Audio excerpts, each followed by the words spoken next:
Join us at the Pahrump Nugget Hotel and Casino with the #1 gaming experience and entertainment. The Pahrump Nugget has the #1 dining experience at Stockman Steakhouse, Golden Harvest Cafe, and the Gold Miners Buffet. Come get your game on at the Pahrump Nugget Hotel and Casino. News 46 is brought to you by Team Ford Lincoln, the #1 new volume Ford sales leader in Nevada for 5 years running. Team Ford Lincoln, US 95 and Ann Road. TeamFord.com.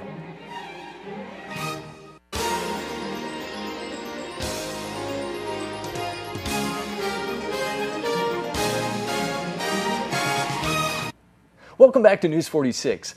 A book signing will be held tomorrow at the Off Highway 160 Coffee House.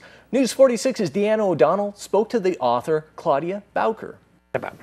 Well, it's about a woman who is in her mid-50s who suffered some serious crises in her life, and for the last 6 years has been turning around an elementary school. She's been shot in the lobby of her school by a distraught parent, and as she recovers, her daughter is learning that the mother she thought she had, which was someone who was very weak and who she chose to be estranged from, is really a very strong woman who has made tremendous changes not only in her school but in her community. What was the inspiration for the book? Well, I spent 18 years myself in public education, and I saw a lot of things that needed to be changed in education.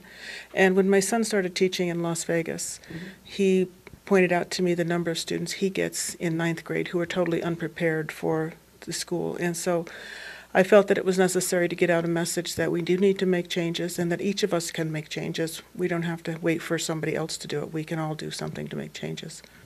This book is available where right now? Right now it's available in Pahrump at the Cup of Faith bookstore. And Tuesday it'll be released through Amazon.com and Barnes & Nobles. You have a book signing coming up. Tell me about that. Yes, I have a book signing tomorrow at the Off Highway 160 coffee shop from 1 to 3. And I have a book signing on April 13th at the Pahrump Valley Library. And that one, I will be donating a portion of the proceeds to the library, and that's from 1 to 3 p.m. as well. Are you going to be doing any follow-up books after this? I have a second book written, but it's not a follow-up to this book. It's something new. There you go. When do you know when that's going to be released? That one hasn't been quite submitted, ready for submission to the publisher yet, so it won't be for a while. Do you have a website for more information? People can contact you? They can contact me through my publisher's website. It's at www.tatepublishing.com. There you go. And once again, when's the book signing? Tomorrow, Saturday, from 1 to when? Tomorrow it's from 1 to 3 at the Off Highway 160 Coffee House. And then the one at the library the next week? Is 1 to 3 as well. Well, in today's economy, a lot of people are having things repaired instead of replacing them. In our Angie's List report, Ian B. Clark shows how to go from used to new. Did you replace your favorite pair of shoes because the soles are worn out, or tossed out a skirt because the zipper broke, or even bought a new couch because the pillows in your old couch were sunk in? Well, in today's Angie's List report, some tips to help make your old items new again. Everyone wants to stretch $1 these days, and you can do just that with your wardrobe, with your shoes. The key here is instead of giving up on the outfit and donating it, consider getting it altered, getting your shoes repaired, and you can really make your money go a long way. Sue Ellen Shepke's handbag was lightly colored and started to get pretty dirty, so she had it repaired instead of buying a new one.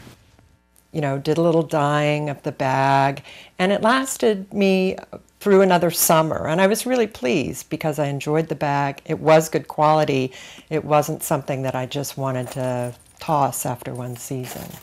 Before tossing a purse or a pair of shoes, consider repairing them first. The average shoe repair costs between $8 and $12.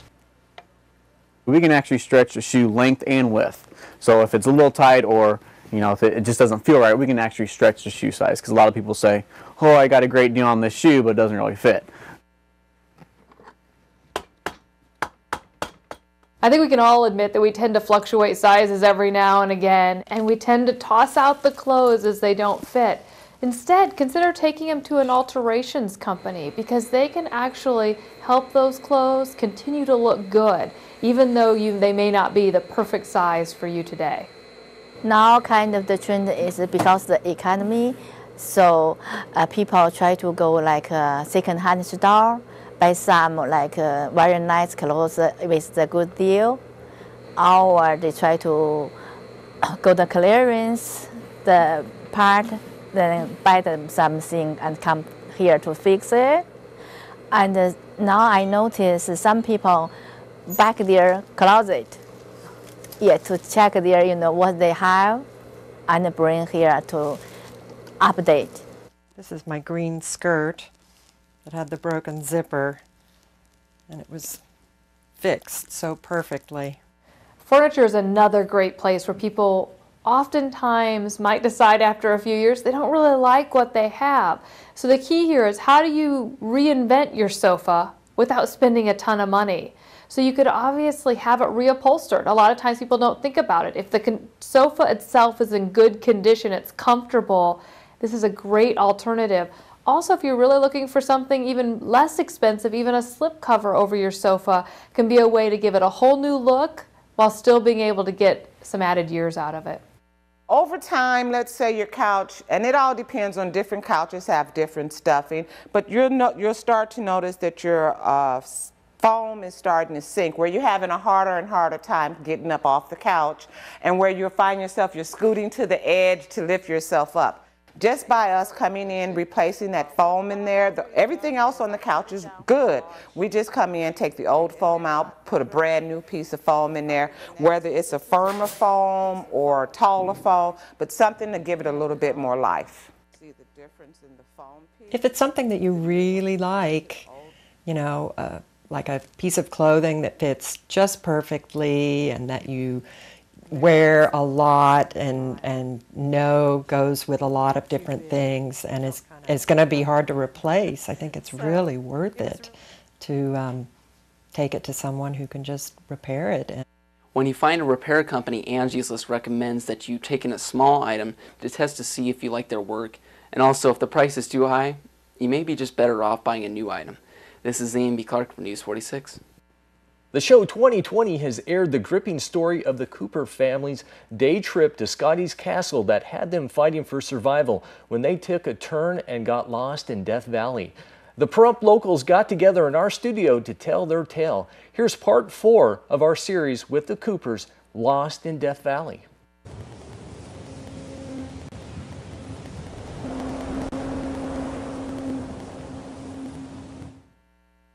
And then off in the distance, we saw the big trees. And we had seen a mailbox on the way in with a note inside that said, "Sorry, we missed you. We're under the big trees. Come back anytime." But from where we were, we couldn't see anything except for trees. So at that time, we kept going up to the mountain that night. On the way back, we could see a little teeny tiny trailer way off in the distance. And I kept thinking, if we can just get there, something, maybe there's somebody there or something. But the road turned all the way to the right, and that was to the left. And we went and went, it just kept going, and I kept thinking, we're going the wrong way. And then all of a sudden, the road turned the other way and it headed right back there. And I started seeing like man-made things, like poles with barbed wire. I said, somebody put this. This is not wilderness. Somebody has been here. This looks good. And then we turned a corner, and there was the big trees.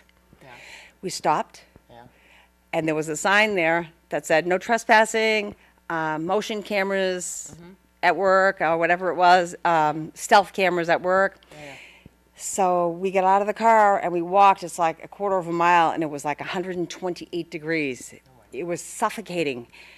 And behind there was 3 trailers, and my daughter Gina broke into one of the trailers.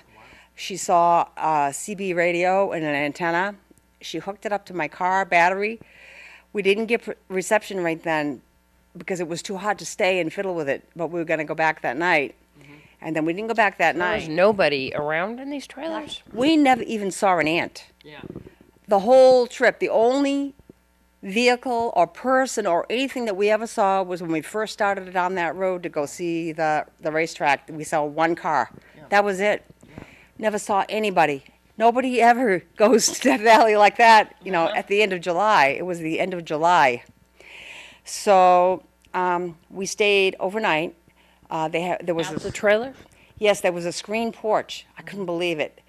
We investigated and we found a hose with running water. And it was the best water I ever tasted. Hose taste and all. It was great.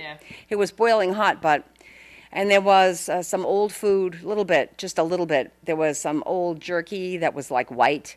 It was so old. Yeah.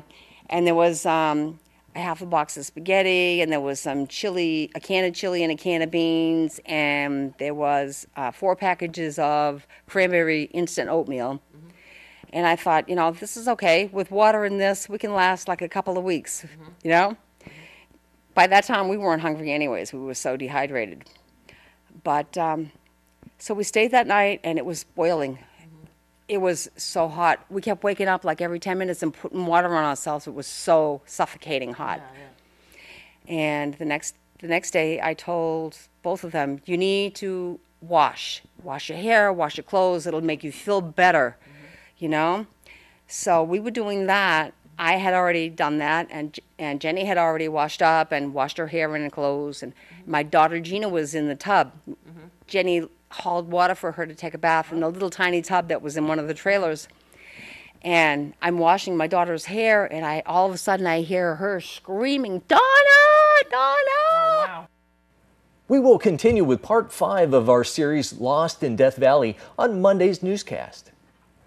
All right, folks, well, coming up, we're going to be having a bake sale and a parking lot sale over at Secret Sisters and Twisted Sisters parking lot. So stay tuned after these messages.